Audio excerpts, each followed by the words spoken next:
Human Rights at Risk in the Sprint Toward AI Sovereignty. This article was written by Kian Vesteinsson and Grant Baker and read by an automated voice. Published on March 5, 2026 on Just Security, an essential resource for those shaping a just and secure world. As AI tools are increasingly embedded in people's daily lives and the global economy, policymakers worldwide have declared their pursuit of AI sovereignty, the idea that governments should invest in and secure control over domestic AI systems, training data, and cloud computing infrastructure. Freedom House's recent Freedom on the Net report, which we co-authored, found that such government investments in AI may enable censorship and surveillance, particularly in authoritarian states. Policymakers and technology firms in democratic countries should work with civil society organizations to ensure that safeguards are embedded in such systems to protect people's rights. Technology firms that contribute to the AI stack in authoritarian countries should conduct due diligence to ensure their products are not facilitating human rights violations. Sovereignty across the stack.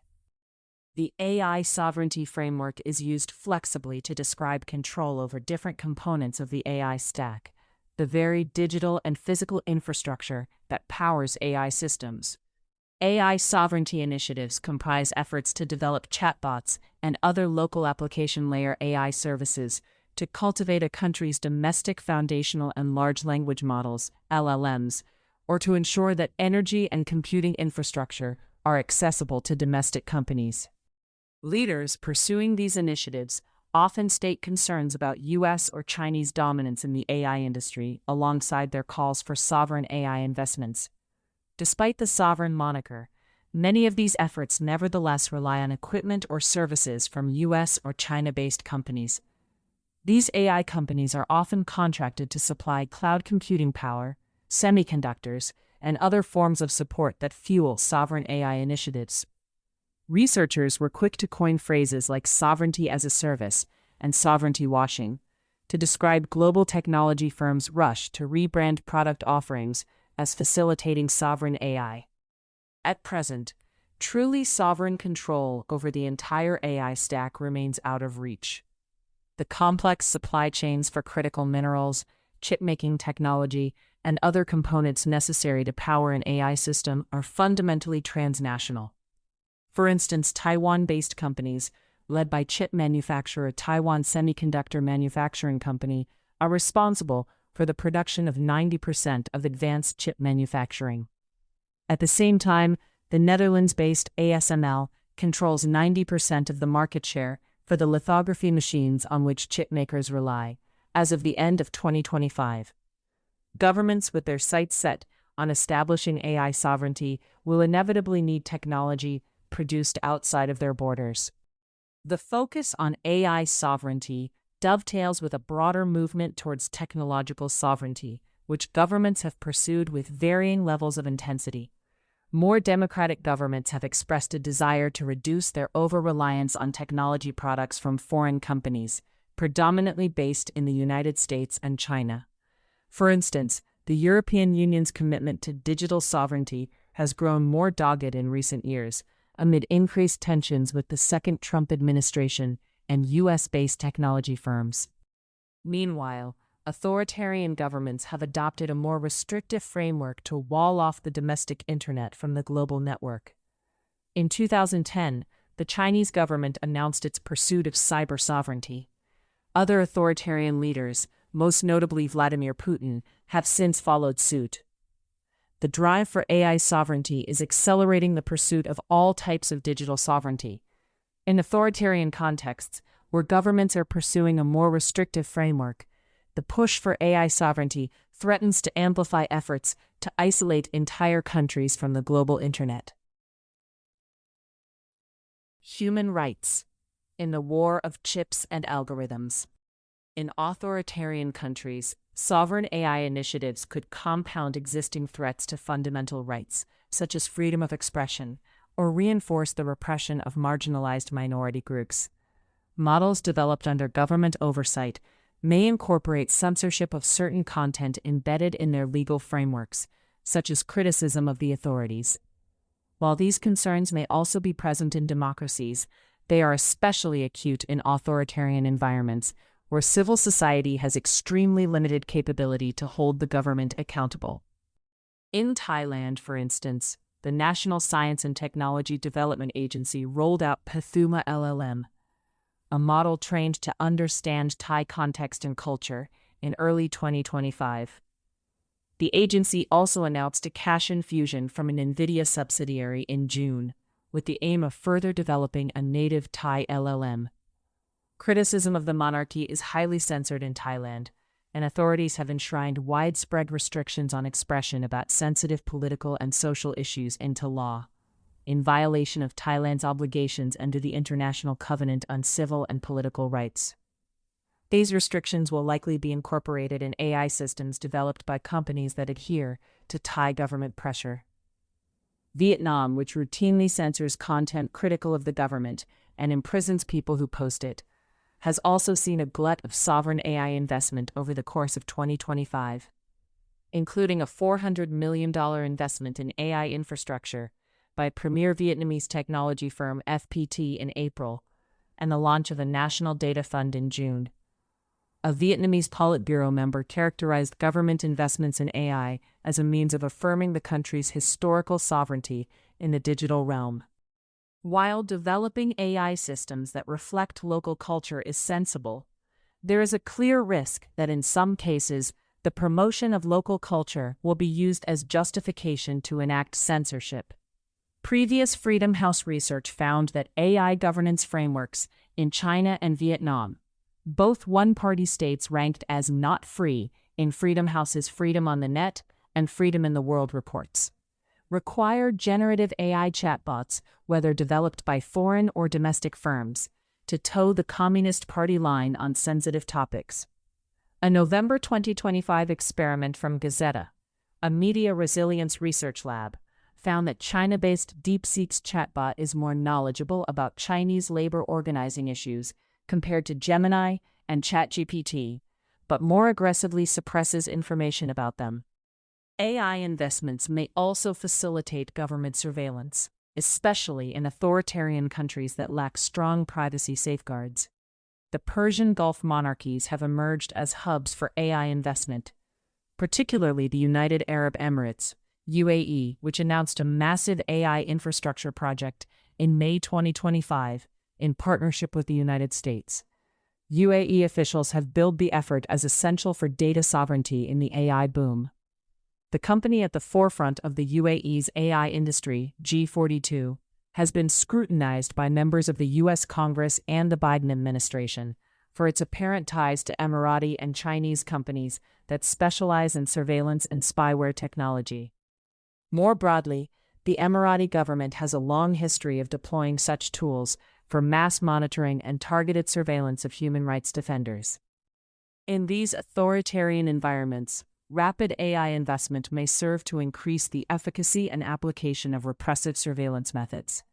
For instance, Chinese law enforcement agencies have used AI-empowered facial recognition systems and other movement tracing technologies to track protests and gatherings.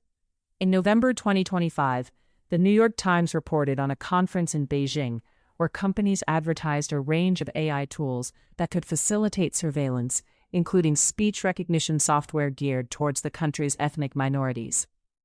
Sovereign AI development in authoritarian contexts is likely to advance ongoing efforts to disconnect from the global internet. In June 2025, the Russian and Belarusian governments launched a joint plan to develop AI built on fundamental and traditional values, invoking the same justifications that these regimes cite when restricting access to the global internet. These initiatives have been matched by efforts to direct internet users toward domestic, government-friendly platforms and websites. Russian authorities have enacted legislation to establish a sovereign internet, restricted access to a wide array of social media platforms and messaging applications, and introduced new blocking technology to isolate the country's network from the global internet. Ahead of Belarus's sham January 2025 election, the government ordered the blocking of all websites hosted outside of the country. Iran's vice president for science similarly announced a national AI platform in March 2025, framing it as part of a war of chips and algorithms. A senior scientist working on the project noted that the platform was designed to function even if Iran were to be completely disconnected from the global internet, potentially a gesture to the effect of international sanctions on the country, or to Tehran's long-term effort to cut Iranians off from the global network, as it did in response to mass protests beginning in January 2026. Balancing AI sovereignty and AI governance. In many cases, government investment in AI development reflects an understandable desire to ensure that this new wave of technology serves local interests and generates economic benefits outside of the richest and most developed countries.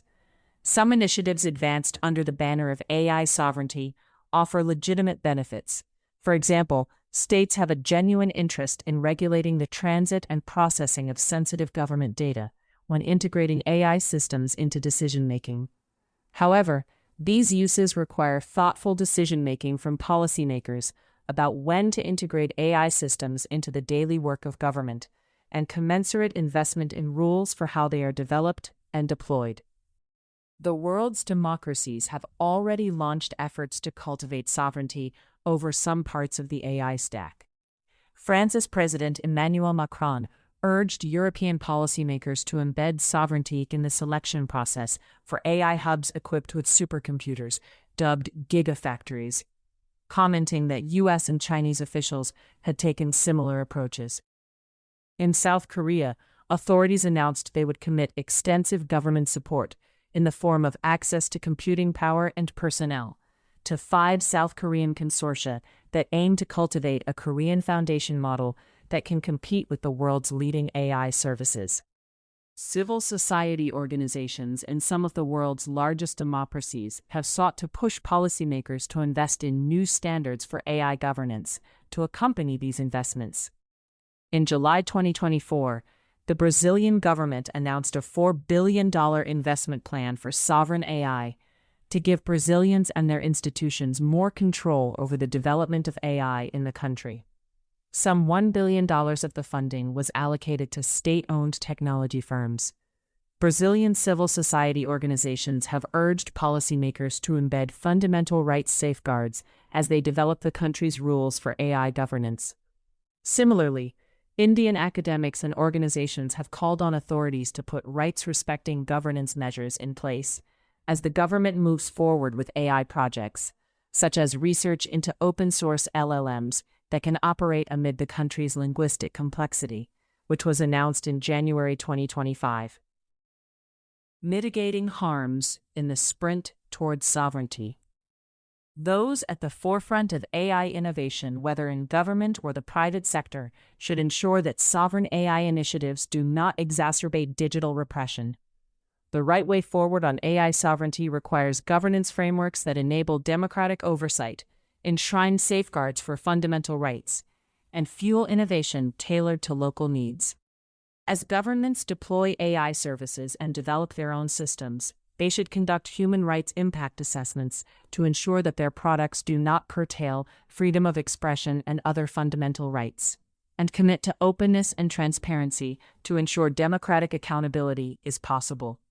These initiatives should include identifying key human rights risks from across the full life cycle of design and deployment, empowering impacted communities to comment on potential human rights impacts, developing and implementing mitigation plans, and evaluating the success or shortcomings of those plans.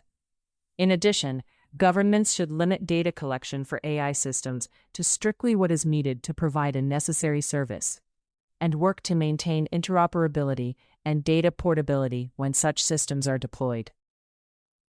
Companies contracted by governments to develop or deploy AI tools in the name of sovereign efforts should be prepared to conduct human rights due diligence efforts as well. Localization and customization should never be prioritized over human rights principles, particularly when working with governments that have a track record of digital repression, such as those ranked not free by Freedom on the Net. Across the board, those advancing sovereign AI as a framework should consult with local civil society organizations about how to ensure such initiatives present genuine benefits without harming human rights, and implement policies that make explicit commitments to upholding human rights principles. These basic due diligence measures are essential to ensure that the sprint toward AI sovereignty does not leave people's rights in the dust. Thank you for listening to this article, published on Just Security. To stay up to date on Just Security's analysis of law, policy, and current events, go to justsecurity.org, subscribe to Just Security on Substack, and follow us on LinkedIn, Blue Sky, Facebook, Instagram, and Threads.